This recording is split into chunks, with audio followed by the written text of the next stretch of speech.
Good morning. It's another morning, another walk and talk. This one is HALFOWEEN-A-THON edition. So I vlogged my weekend, but it was boring, so I'm just going to cap it up right now, kind of sum it up for you guys. So I am participating in HALFOWEEN-A-THON, and I decided that instead of doing the prompts, I just want to read the books that I already own, and sometimes those don't necessarily fit into prompts. So the first book I read was by Jill Lepore. It was amazing. It definitely did not really follow HALFOWEEN-A-THON as much as it probably should have. But anyway, it was about the history of life and death. And the whole book was kind of centered around the game of life. And it went and discussed like the history of that game, which I found so fascinating. Created by Milton Bradley, like the actual guy, like in the 1800s. And it really focused initially on like the difference between moral choices and immoral. And the point of the game was basically to teach people to be a moral human being. And then that changed in the 60s when it became focused more on money. And so the idea was to end up in, forgot what they called it, basically retirement with loads of money. And then in I think the 90s, it changed again, and it was just more like free play. So it's just more like free play, like kind of playing dolls, where you pick your job. My camera battery's almost dead.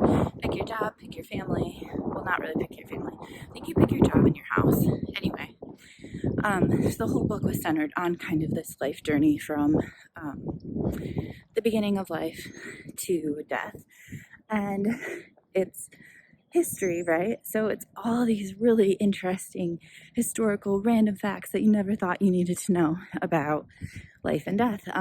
So it starts like inside the mother's uterus or whatever when a baby is developing, and talks about like all this really cool science as far as like what people learned when about how babies were made. And one of the things that I thought was really cool is it talked about how basically, I never thought of this, that like people kind of knew what led to the creation of babies, but they didn't really know like what actually was going on inside until like really, really recently. And so anyway, there's this whole like kind of discussion on if guys have seeds and women also have seeds, or if women have eggs. Like women having eggs was like not a really common thought, and or if guys just have seeds and then it just plants into the soil of the woman. Anyway, so finally, like after the development of microscopes and all that stuff, they were able to actually see eggs. And they first kind of were exploring mice and finding them in mice. And because of this, it led to the creation of lots and lots of mice, and led to what we have now, where mice are like the primary animals that are used in experiments and things. So like that was just one fact, but the whole thing was filled with so many interesting facts. The second chapter goes into baby food and talks about breast milk and like how the government has been trying to like make laws about breast milk for a really, really long time. And the book just keeps going. All these super interesting themes, loads of feminism, and I enjoyed it so much. Okay, so then Sunday, I did not read anything for HALFOWEEN-A-THON at all. It was just kind of a quiet, reflective day, which is kind of why my vlog fell apart. But basically, I was raised Catholic. I'd been exploring different denominations since I went away to college. Keep coming back to Catholic because of like so much that I love about it, but at the same time, there's so much I disagree with. And I've always been curious about the Episcopal Church, but because it's so similar to Catholic and there's so many like routines, rituals, all that sort of stuff, I was really scared to try them in person and like do the wrong thing or say the wrong thing or whatever, come up to communion at the wrong time. And so I've been, during COVID, going to this church online, and I've deeply fallen in love with it. I've met so many people and I feel so connected to them. Like some of them I met in person a few weeks ago, and they were just so warm. Anyway, so yesterday was my first time actually attending that church in person, and I was a reader. I did the first reading. And so kind of the rest of the afternoon, I just kind of spent in quiet reflection. I ended up formally joining the church, which I think officially excommunicates me from the Catholic Church, but you know, that's their loss. And then I was trying to catch up on this introduction to the Hebrew Bible class that this church is doing. And it just like, sometimes this happens to me with woo-woo books or Christian books where I just like am in this deep state of reflection and I just need to lie down, close my eyes and like think. And of course that ends up with me falling asleep. So I napped for a lot yesterday. But anyway, not interesting vlogging material. Okay, and the final thing that I want to say on my walk is that my audiobook of choice right now is, I think it's called The Broken Girls by Simone St. James. And yeah, basically I'm just trying to, like I said, read the creepy HALFOWEEN-A-THON sort of books that I already own. And this one I already own, so I got an audiobook copy from the library so that I could plug away at it while I'm walking or doing odd jobs. So that's what I'm going to start now, and I hope you guys have an amazing Monday. I might check in later.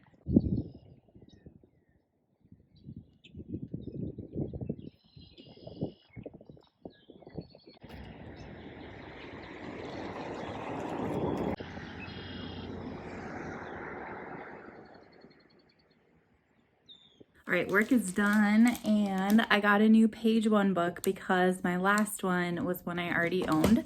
So I'm gonna open it really quickly. I have never even heard of this one. Let me know if you guys have. It's called Shadows of the Lions. It says Matthias Glass's best friend Fritz goes missing during their senior year at the elite Blackburn boarding school. He runs off to into the Virginia woods during an argument and is gone. After the search for Fritz ends up empty and the authorities give up, Matthias tries to move on with his life. He goes to college, becomes a writer of some minor celebrity. He burns out. Haunted by Fritz's disappearance, he feels stuck in the past, guilty, responsible, and alone. Almost 10 years after Fritz vanishes. Okay, I don't really want to keep reading this because, like, I don't want to know anything. It sounds good, and that's good enough for me. Sometimes I think the back gives, like, too many spoilers, but I think this cover is amazing. And, yeah, I think that I could have this count as part of my HALFOWEEN-A-THON, because it's kind of about, like, a missing person and all that stuff.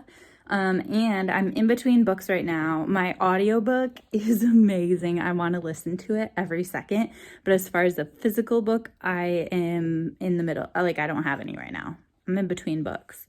So I'm going to start this one. I'm going to probably go outside because it's fairly nice outside and just read for a long time.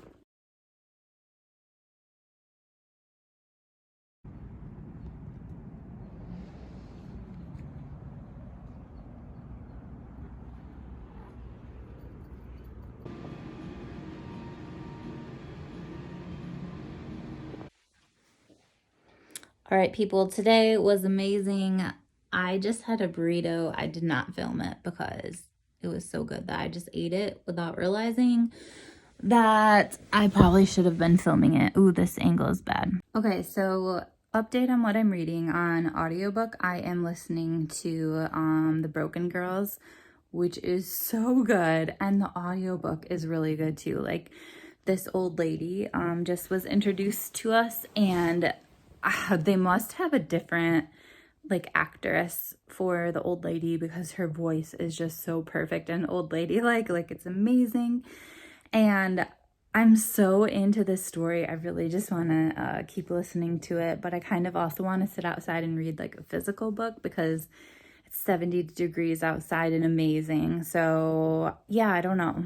I need to decide if I'm going to sit outside and read a physical book or maybe go for a walk and listen to an audiobook or whatever, but that book is good and I definitely will be continuing it tonight. You guys, I'm at work and all I want to do is just keep listening to the Broken Girls. Like, I have never listened to an audiobook as much as this one. I started it probably around 4 p.m. last night and I listened until 11. Like, that is number one, past my bedtime, and number two, normally I can't listen to something that long, and it is so good. I think I only have about 3 hours left, so I don't know when I'm gonna listen because I have to work until 11:30 in person today, but oh my gosh, it's so good.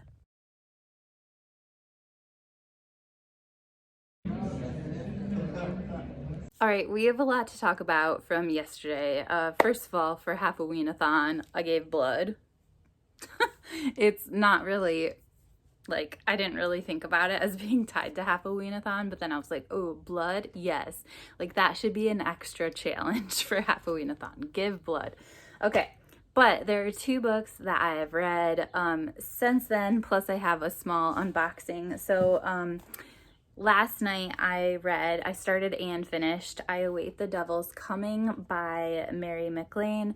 And the reason I wanted to read this one was because there's this book that I really want to read called Plain Bad Heroines.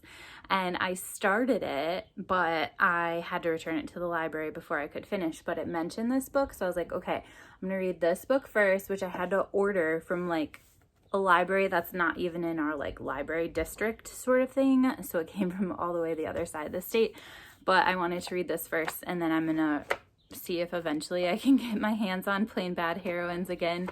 I would just buy it, but I want the British copy, and I tried to order it from Book Depository and it just like never shipped. So finally I was like, okay, well, just cancel it, save my money, and if I really love it, then I could buy it later. But anyway, so, oh, sorry, I should probably talk about this book before I just like slop it down. I did not like this book. The cover is amazing. It's basically a memoir written by this lady, Mary. And what I liked about her is that she doesn't really fit the mold of what's expected of her at the time. I think this book starts in like 1901. Yeah. She was born in 1881, and I believe this starts in 1901. So I liked that kind of like rebel nature of her and stuff like that. And I understand that it's called I Await the Devil's Coming, but I was just made really uncomfortable by how many times she was referencing the devil and like speaking directly to him in a very like he is her savior sort of way, and I'm just not comfortable with that. Like, I enjoy scary stuff, but I am very sensitive, I feel like, about stuff in that regard. And yeah, that just like pushed the line for me. And also I just felt like she was nasty. She seemed to have no empathy for other people at all. So yeah, not a fan. It was short and I'm like, I'm just gonna read it anyway, but I did not like it. It made me so uncomfortable. Okay. Then I read The Broken Girls. Simone St. James is now an auto buy for me. Basically, this story kind of has 2 timelines if you haven't heard about what it's about, but it's basically about this boarding school for girls, and it is haunted by this ghost called Mary Hand. And there's all these like suspicions on why she's there and all that stuff. Pretty much every girl that has attended the school has seen her. And yeah, I don't want to go into her too much, but basically this boarding school was not just an exclusive boarding school in like a fancy snobbish sort of way, but it was actually a school for girls who for whatever reason were like unwanted or experienced trauma that made their family feel uncomfortable. So like one girl, she was there because she witnessed her uncle about to commit suicide, and her coming in actually stopped him from completing the act, but that was very that was very traumatizing for her, and she became a selective mute for a bit after that.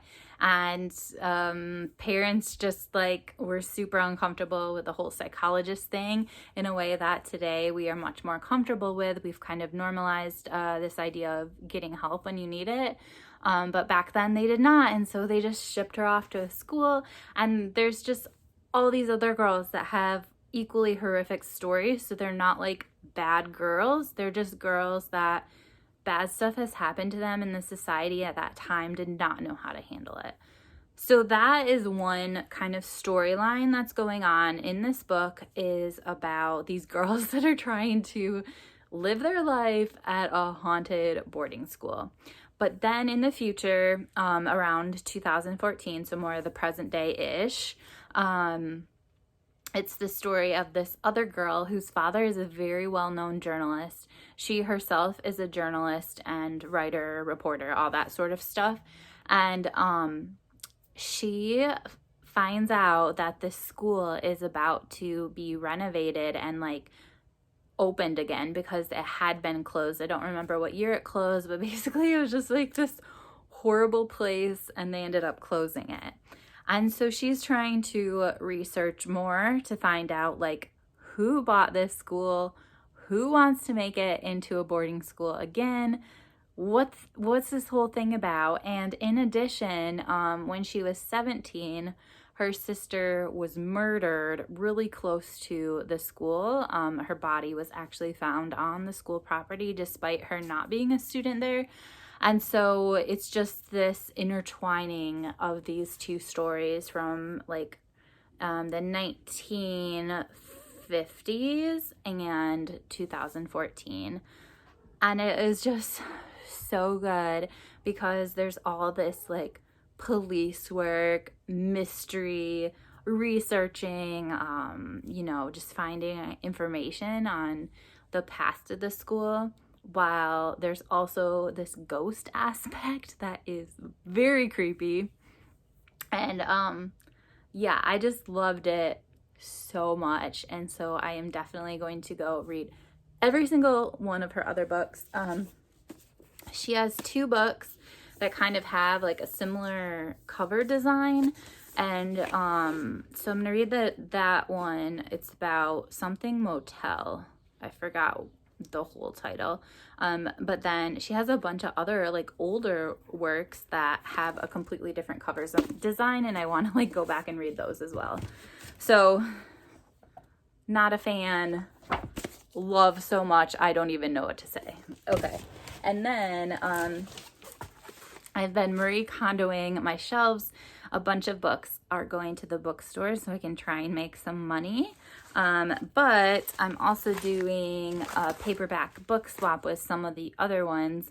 And basically, if you aren't familiar with this, it is called paperbackbookswap.com.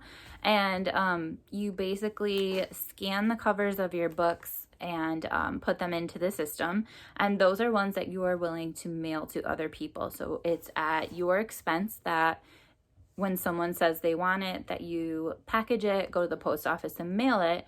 And then you also have a wish list, and you get credits every time you mail someone a book, and then you can request your own books. And if you don't have the yearly membership, which I don't, there is like a 49-cent fee to receive a book.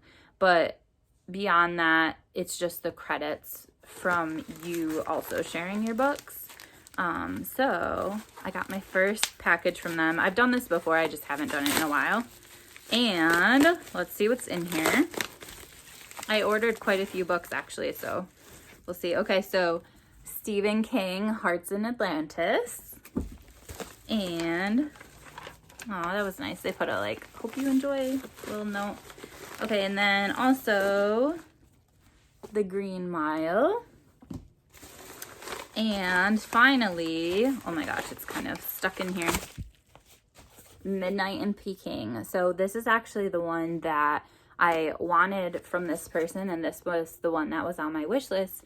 And then when they say like, hey, this book is available for you, you can go onto the person's list and you can see if there's anything else you want from that person, and then you only have to pay the 1 credit and well, no, sorry, rewind. You have to pay 1 credit per book, but you only have to pay that, I think it's 49-cent swap fee one time if they're all from the same person. So this book I heard about from Heather's channel. It's one of her really, really old videos. And basically it's about an unsolved murder. And I believe basically that this person was killed. It's unsolved. The police apparently have no idea what happened. But I think that the dad solves the murder and like the police don't want to listen to him. That's what I've heard.